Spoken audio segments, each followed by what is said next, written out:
दाऊद इब्राहिम, दुनिया का सबसे बड़ा, सबसे वांटेड डॉन, अरबों खरबों का साम्राज्य और सिर पर आईएसआई का हाथ। लेकिन सोचिए, उसी के शहर कराची में एक और नाम था।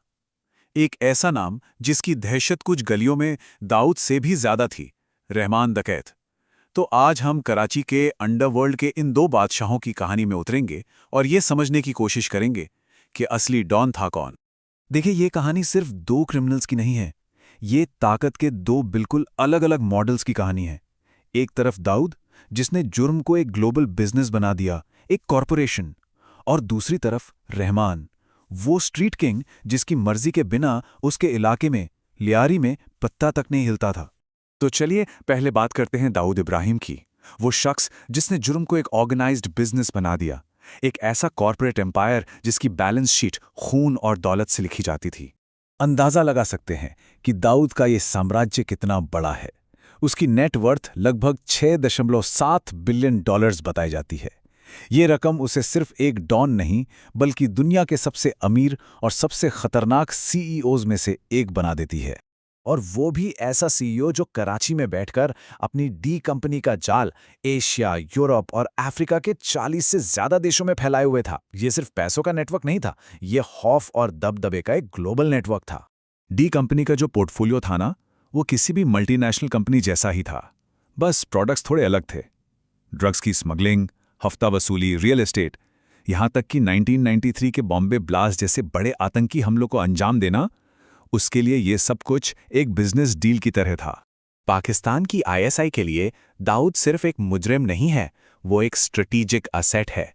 मतलब एक ऐसा मोहरा, एक ऐसा टूल जो इंडिया के खिलाफ ऑपरेशंस के लिए एक रेडीमेड लॉजिस्टिक्स नेटवर्क देता है। और जानते हैं, यही उसकी असली ताकत है। दुनिया के सबसे वांटेड लोगों में से एक, जिसके सिर पर 25 मिलियन डॉलर का इनाम है, वो कराची में स्टेट प्रोटेक्शन में रहता है। एक ऐसा क्रिमिनल जिसे एक देश अपनी ढाल बनाकर इस्तेमाल करता है। लेकिन जहां दाऊद का साम्राज्य पूरी दुनिया में फैला था, वहीं कराची की तंग और घनी गलियों वाले इलाके लियारी में एक अलग ही सल्तनत थी। ये सल्तनत थी अब्दुर्रहमान बलोच की, जिसे दुनिया जानती थी रहमान डकैत के नाम से। और यहां दाऊद का नाम भी बेअसर था। लियारी में रहमान की ताकत दौलत या बिजनेस पर नहीं, बल्कि उसकी क्रूरता की कहानियों पर टिकी थी। कहते थे कि उसका नाम ही खौफ का दूसरा नाम है। उसकी ताकत का लेवल क्या था, इसका अंदाजा इस बात से लगाइए कि जब पुलिस इनकाउंटर करने आती थी ना, तो उसके गैंग के लोग आरपीजीज यानी रॉकेट लॉन्चर से जवाब देते थे, जबकि पुलिस के पास बेचारी लाइट मशीन गन्स होती थीं। सोचिए, एक गैंग जो फौज जैसे हथियार इस्तेमाल कर रहा था। पर कहानी इतनी सीधी नहीं है।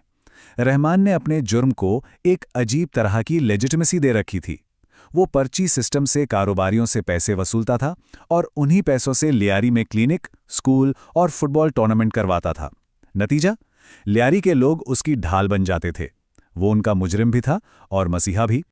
तो जैसे दाऊद आईएसआई का एक स्ट्रेटेजिक एसेट था, वैसे ही रहमान पीपीपी जैसी पॉलिटिकल पार्टीज के लिए एक टैक्टिकल एसेट था। मतलब शॉर्ट टर्म काम के लिए।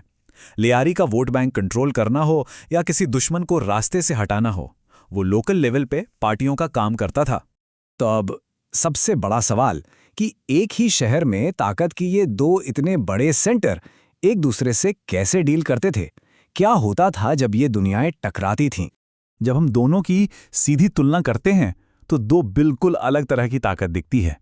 एक तरफ दाऊद का कॉर्पोरेट बिजनेस वाला स्टाइल, तो दूसरी तरफ रहमान की जमीनी पकड़, अपने इलाके की बादशाहत। और इसी फर्क से एक ऐसी सच्चाई सामने आती है जिस पर यकीन करना मुश्किल हो जाता है। सच्चाई ये थी कि दाऊद इब्राहिम, वो ग्लोबल डॉन, कराची में रहमान डकैत के इजाजत के बिना लियारी के अंदर कदम नहीं रख सकता था। सोचकर देखिए, ग्लोबल डॉन को लोकल डॉन से परमिशन लेनी पड़ती थी। तो ये बात हमें फिर से उसी सवाल पर ले आती है कि अंडरवर्ल्ड में असली पावर को कैसे नापा जाए। दाऊद की दौलत और ग्लोबल नेटवर्क से, या रहमान की जमीनी पकड़ और खौफ से? आखिर में दोनों की किस्मत ने भी अलग अलग मोड़ लिया। रहमान का राज 2009 में एक पुलिस एनकाउंटर में गोलियों की बौछार के साथ खत्म हो गया, जबकि दाऊद आज भी पर्दे के पीछे से अपना साम्राज्य चला रहा है। तो यही है इन दोनों की कहानी। एक आदमी ने बनाया एक ग्लोबल साम्राज्य और दूसरे ने बनाया एक ऐसा मजबूत किला जिसे कोई भेद नहीं सकता था। एक की ताकत इंस्टीट्यूशनल थी और दूसरे की एकदम रॉ, एकदम जमीनी। तो सवाल वही का वही है, असली डॉन कौन था? वो जिसके पास पूरी दुनिया का पैसा था, या वो जिसके पास अपने शहर की एक गली थी? एक साम्राज्य बड़ा होता है या एक अभेद्य किला? इसका जवाब शायद सबके लिए अलग अलग हो। आपके हिसाब से असली डॉन कौन था? हमें कमेंट्स में जरूर बताइए।